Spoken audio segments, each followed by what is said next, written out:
Episode 391. Tidak ada laporan bahwa Abdullah telah mengirim pasukan. Hanabi menggelengkan kepalanya dan menatap Randy dengan bingung. Apakah keluarga kerajaan Madagaskar mengundang pasukan Inggris untuk membantu mereka? Randy tersenyum. Hanabi tertegun dan segera merespon. Kerajaan Madagaskar ini seperti mengundang musuh masuk ke dalam kerajaannya. Inggris memang mengirim pasukan untuk membantu kerajaan Madagaskar, dan akan tiba di sana malam ini. Madagaskar membiarkan tentara Inggris melindungi mereka. Bukankah mereka seperti memberi masuk serigala dan membiarkan serigala itu memakan mereka? Tuan Randy, jika tebakan Anda benar, maka hari ini kita harus mengeluarkan orang kita dari sana atau kita akan terlambat, kata Hanabi terkejut.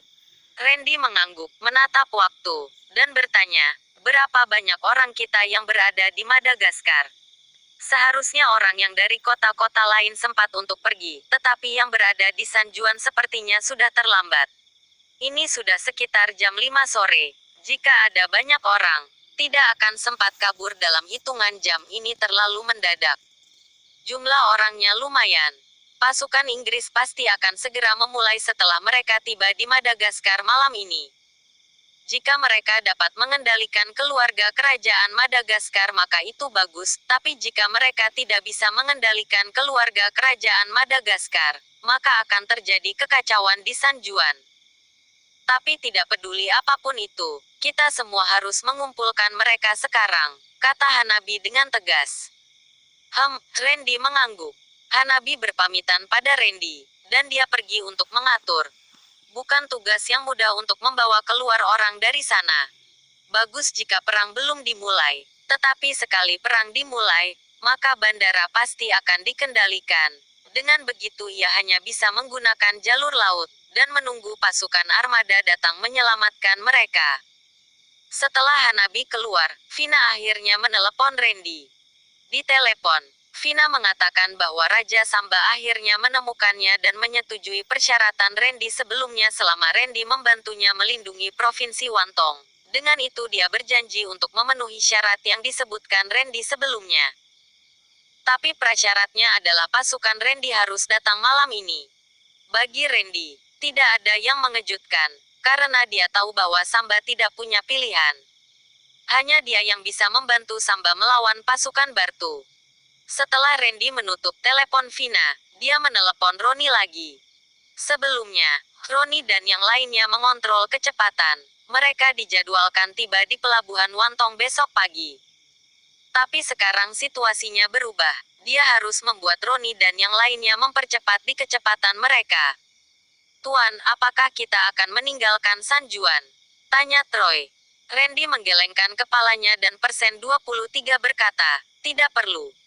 Troy bingung dan berkata, bukannya kamu bilang bahwa malam ini akan terjadi perang di sini? Tidak ada gunanya juga kita berada di sini.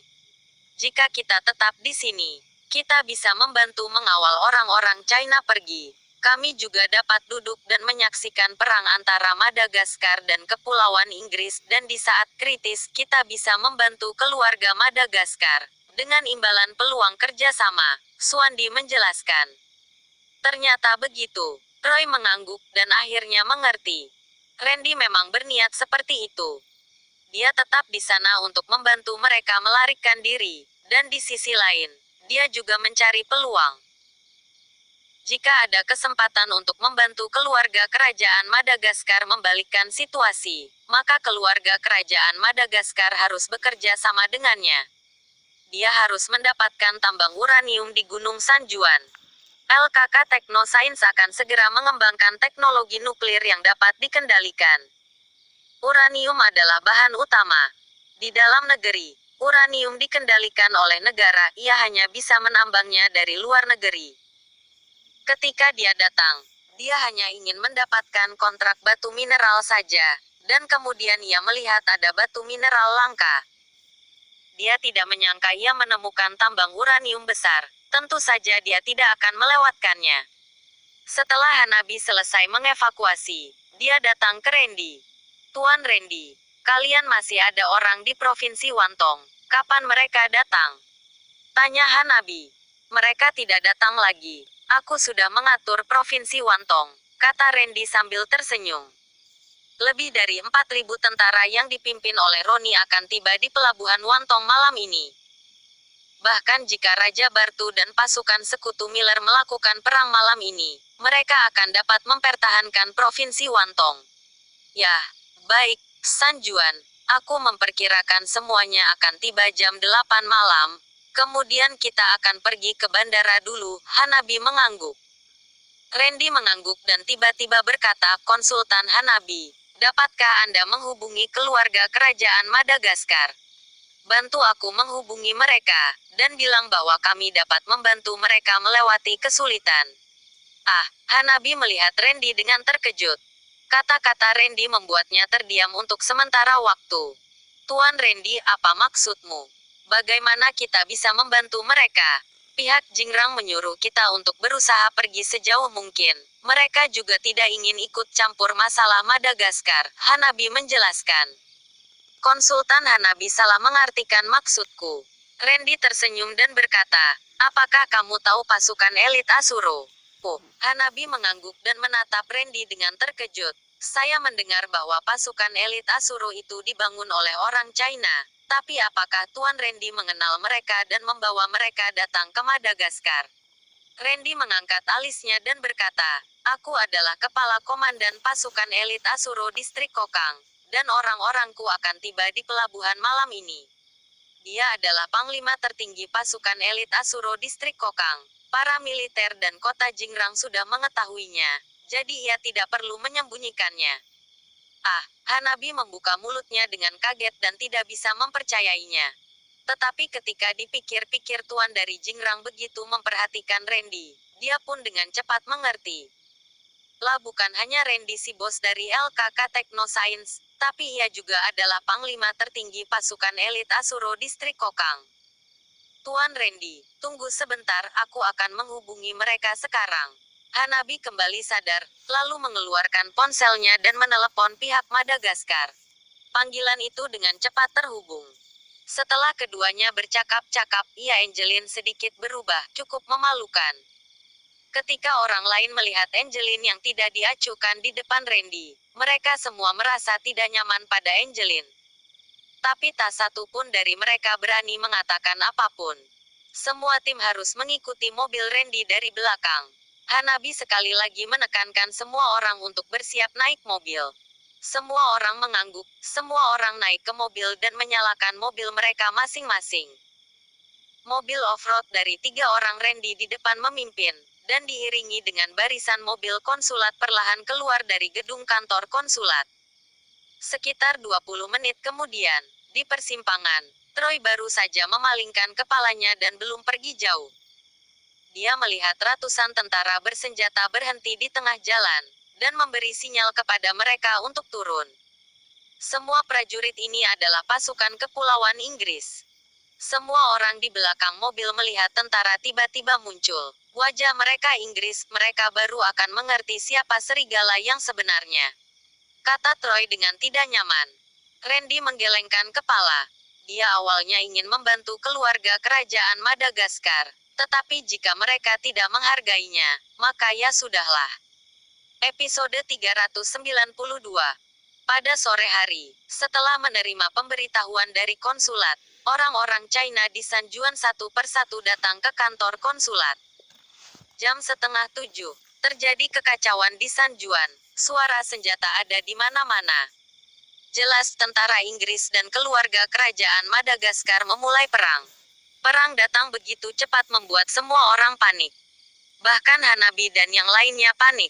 Tuan Randy, perang telah dimulai. Seluruh kota San Juan sudah kacau. Kami tidak tahu apakah kami bisa tiba dengan selamat di bandara.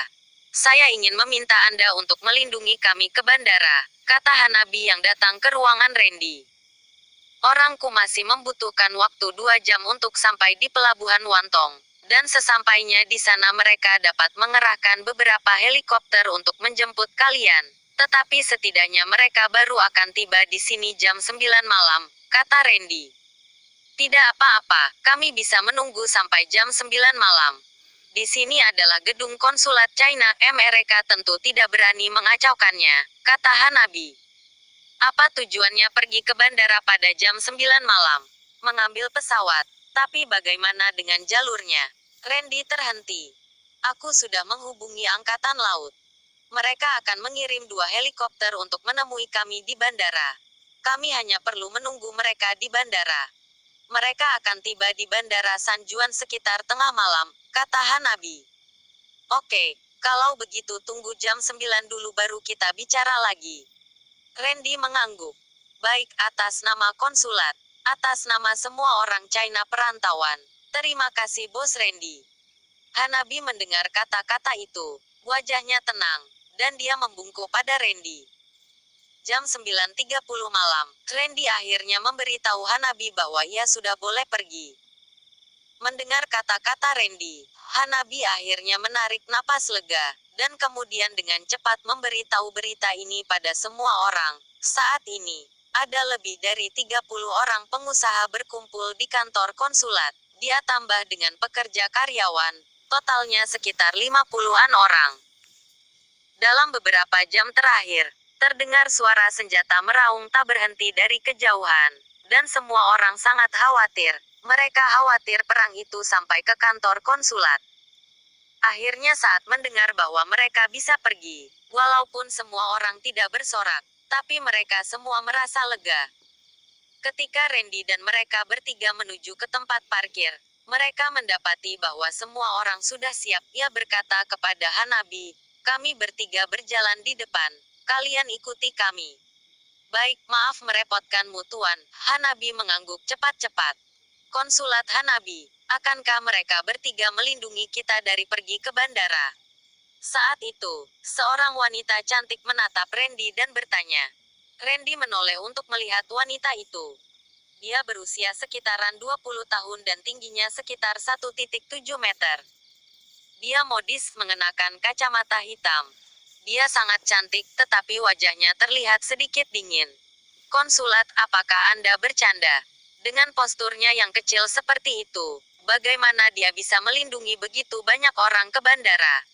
Pengawal pribadi wanita dingin itu memandang Randy dari atas ke bawah dan merjek. Sebelumnya Hanabi juga merasa 3 orang Randy kurang cukup. Ketika mereka melihat Randy dan orangnya, mereka seperti meremehkan. Pengusaha lain juga melihat Randy dalam keraguan. Seluruh San Juan sedang berperang.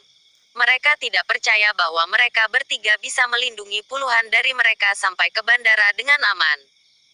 Tetapi mereka semua tahu bahwa mereka harus mematuhi perintah dari konsulat pada saat ini.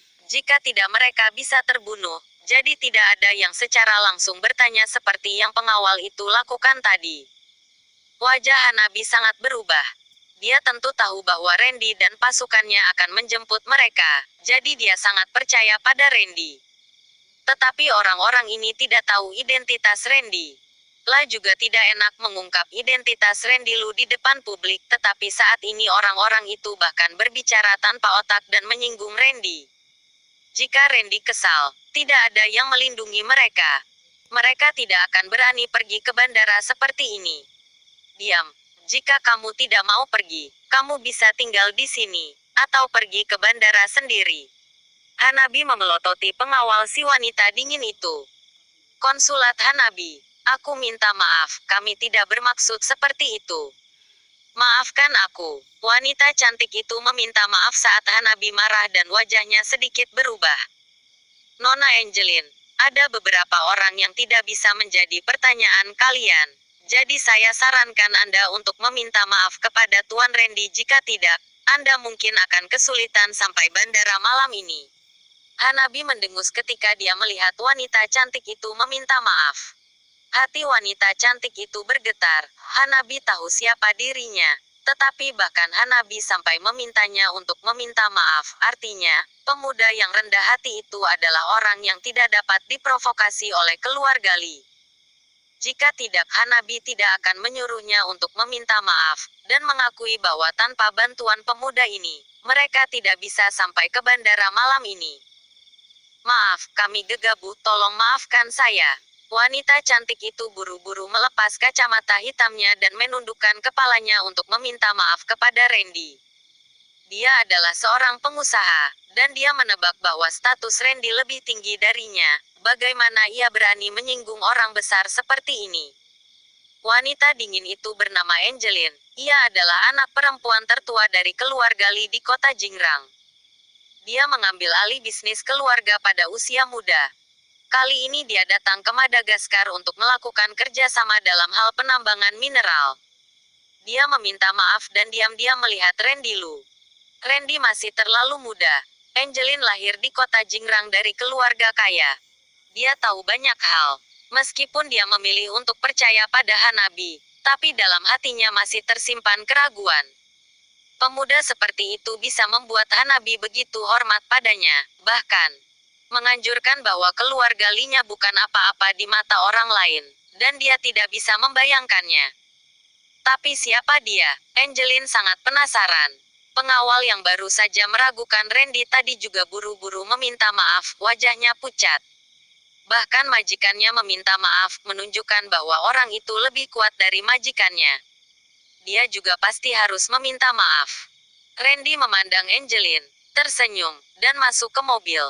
Keluarga Lee mungkin memiliki pengaruh di kota Jingrang, tetapi Randy saat ini tidak takut akan ancaman keluarga. Diabaikan langsung oleh Randy. Wajah Angeline sedikit berubah, cukup memalukan. Ketika orang lain melihat Angeline yang tidak diacuhkan di depan Randy, mereka semua merasa tidak nyaman pada Angeline. Tapi tak satu pun dari mereka berani mengatakan apapun. Semua tim harus mengikuti mobil Randy dari belakang. Hanabi sekali lagi menekankan semua orang untuk bersiap naik mobil. Semua orang mengangguk, semua orang naik ke mobil dan menyalakan mobil mereka masing-masing. Mobil off-road dari 3 orang Randy di depan memimpin, dan diiringi dengan barisan mobil konsulat perlahan keluar dari gedung kantor konsulat. Sekitar 20 menit kemudian, di persimpangan, Troy baru saja memalingkan kepalanya dan belum pergi jauh. Dia melihat ratusan tentara bersenjata berhenti di tengah jalan, dan memberi sinyal kepada mereka untuk turun. Semua prajurit ini adalah pasukan kepulauan Inggris. Semua orang di belakang mobil melihat tentara tiba-tiba muncul. Wajah mereka pucat, dan mereka menghentikan mobil satu demi satu. Randy memandang tentara yang menghalangi jalan, dan aura membunuh perlahan meluncur dari matanya.